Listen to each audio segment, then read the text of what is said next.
Hi hello friends, welcome to my channel. இன்றைக்கி நம்ம சேனலில் வந்து பார்த்திங்கன்னா தனுஷோட 50வது படத்தோட படப்பிடிப்பு நிறைவடைஞ்சிருக்கு. அதை பற்றி தான் பார்க்க போகிறோம். நடிகர் தனுஷ் வந்து இயக்கி நடிக்கிற 50வது படத்தோட படப்பிடிப்பு வந்து நிறைவடைஞ்சிருக்கு அப்படின்னு அவர் எக்ஸில் பதிவிட்டிருக்காரு. சன் பிக்சர் தயாரிக்கிற இந்த படத்தை வந்து பார்த்திங்க அப்படின்னா துஷாரா விஷன், அப்புறம் சந்தீப் கிஷான், எஸ்ஜே சூர்யா, அபர்ணா பாலமுரளி அப்படிங்கிறவங்கலாம் நடிச்சிருக்காங்க. பவர் பாண்டி படத்தை தொடர்ந்து அவர் வந்து தனுஷ் வந்து இயக்கிற 2வது படம் தான் இது. இதை அடுத்து பார்த்திங்க அப்படின்னா ஷேகர் கமுல்லா இயக்கிற புதிய படத்துலேயும் நடிகர் தனுஷ் சார் வந்து நடிக்க உள்ளதாகவும் தகவல் நமக்கு வெளியாயிருக்கு. பார்த்திங்கன்னா D50 படத்தில் வந்து விஷ்ணு விஷால் வந்து விலகி இருக்காரு.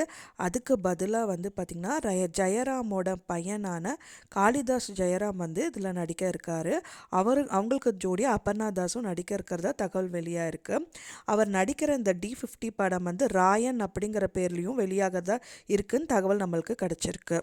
அது மட்டும் இல்லாமல் D50 படம் பார்த்திங்க அப்படின்னா ஆதித்யாராம் ஸ்டுடியோவில் தான் வந்துட்டு ரன் பண்ணிகிட்ருக்காங்க. அது மட்டும் இல்லாமல் 50 வீடுகள் வந்து செட் பண்ணியும் இது போயிட்டுருக்குன்னு தகவல் வெளியாகிருக்கு. அது மட்டும் இல்லாமல் கலெக்டர் ஆஃபீஸ் மாதிரி அவங்க செட்டப் பண்ணி கூட ஷூட் பண்ணுறாங்க அப்படின்னும் நம்மளுக்கு தகவல் தெரிஞ்சிருக்கு.